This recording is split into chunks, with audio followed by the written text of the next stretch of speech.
For somebody who has no idea what it means to start a record label, what were you doing? And that's a big friggin' band. So you were part of the genesis of that band, is what you're saying. Can you explain a little more about that? Yeah. So we had no idea what we were doing at the time. And I think this is part of what's so special about, experimenting to explore new potential projects in businesses. I've always loved kind of experimentation. This one I think felt safe because I was behind the scenes. I wasn't on the stage. The bands were. What that meant was, so at the time, this was 2005 when we started our label. So people were buying CDs less and less. Spotify wasn't out yet. Napster kind of just had its moment. So the industry was really kind of fucked up. But there was a lower barrier to entry because anybody could make music and release it with the way where the internet was at that time. It was just starting to kind of kick off 2005. So we were able to, scrounge together some money, press up some CDs. We got MGMT into a studio for free. We had a buddy who was interning there. So we had the guys in the band late night, recording, writing the lyrics to Time to Pretend, recording Kids for the first time. It was really cool. These are some of their big songs. So it was really just, scrounging together relationships and opportunities we had with buddies and a little bit of money to make it happen. We each put in, I think, $700 and we pressed up some CDs and they started to tour and play, shows at other colleges, and we started selling those. Eventually we put the music on iTunes so people could download it. And with time, the band took off, eventually upstream to a larger label. And then by 2008, they were a global sensation. Yeah. And they just took off. And I remember so clearly cell phone footage of them playing shows for 10 people in these little frat basements, really awkward. And then 3 years later, playing the exact same song, Lollapalooza, 90,000 people. Yeah. This is a wild moment to see what was possible. It's totally wild. It's like when I had the Chainsmokers at an event and we couldn't get like 7 people there. And really? Then 5 minutes later, yeah. And my husband did the promo for a Selfie, and then Selfie came out. And 5 minutes later, it was like the total opposite. But to be at the precipice of that is really, really cool. And I want to hear a little bit more about so I know as somebody who grew up kind of in that world, the juxtaposition of the clubs and the excitement of it and the glamour of the wins, just, it's exciting, right? But there had to also be learning moments, fuck ups, situations, pressure. Did you feel any of that? Was that a crazy ride? It sounds like it must have been a crazy ride. Yeah, it was. We fucked up a lot. Yeah, we didn't really know how the industry worked, so we were taken advantage of by larger labels often, and it was really challenging. But, that's also how we learned. That's also how, so many of those challenging moments, especially earlier on in running the label, formed the man that I am, and also formed so much of the work that I do today. So yeah, a lot of challenges, definitely got fucked over a few times. And I think that's, part of what comes with taking a risk to do something, new and that feels exciting and compelling.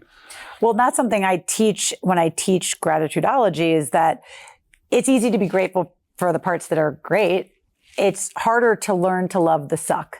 And because the work doesn't feel like the work when you're in it. It just feels like a series of inconveniences or shitty things happening. You can only see in hindsight, wow, I really learned from that. And I can be grateful for it that it happened. So it sounds like that was a stepping stone for you. That was a big moment in that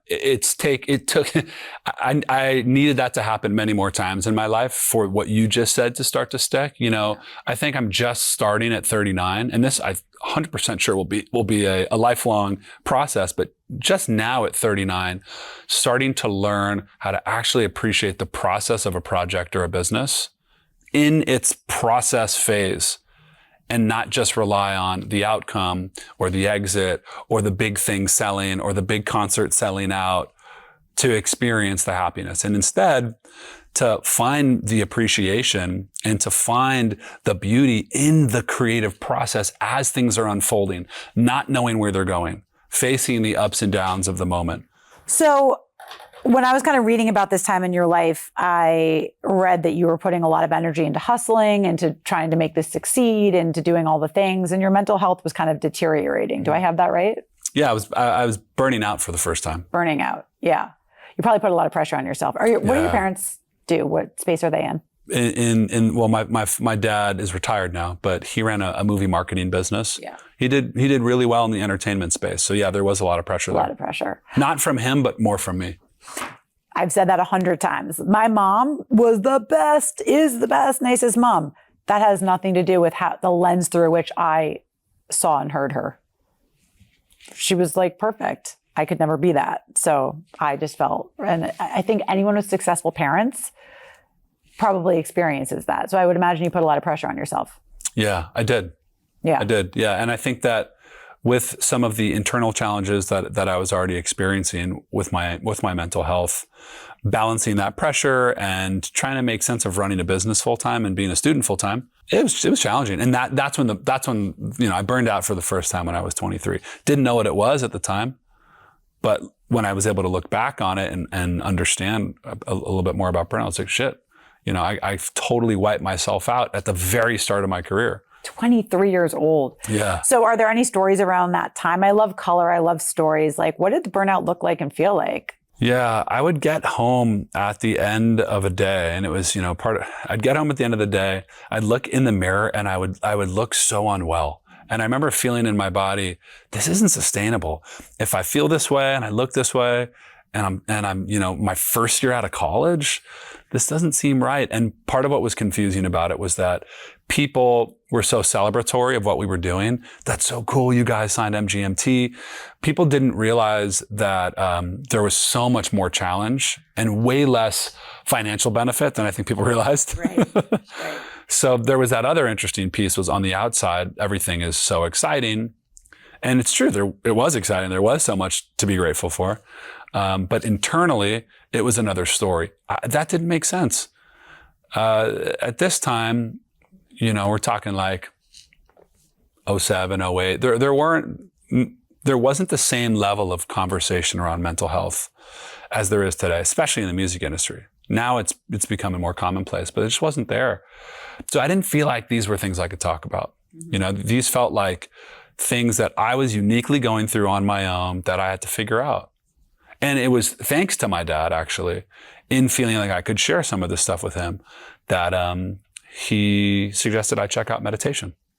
So is that what finally happened? Your dad gave you a little nudge in that direction? Yeah, he thought he was getting into Buddhism at that time in his life. And it was new to him. And, he was just kind of starting to explore this stuff. So he suggested I check it out too.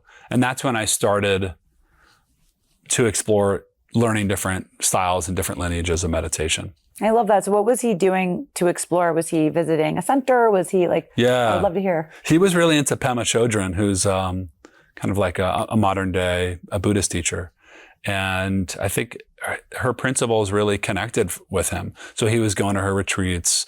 And my dad, I think, was thinking a lot about how to bring concepts of Judaism and concepts of Buddhism into his life as he was also, running a business and a father and a husband and just looking at how to operate in a different way.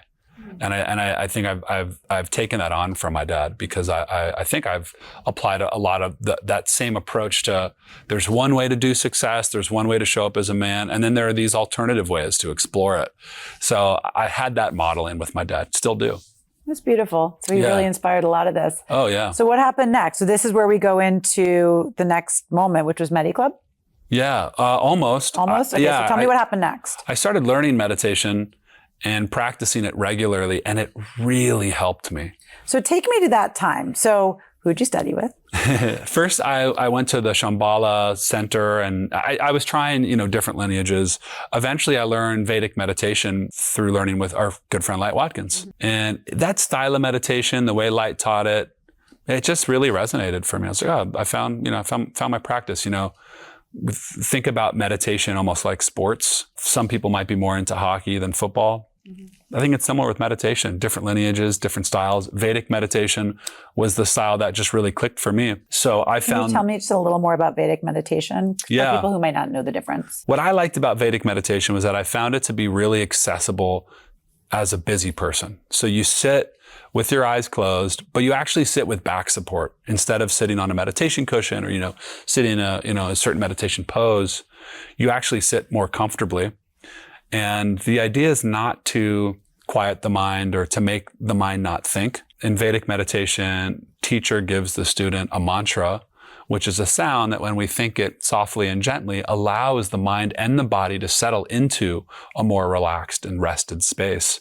So the practice brings deep rest into our bodies, and it helps regulate and rebalance the nervous system, turn on parts of the brain that get hijacked by stress.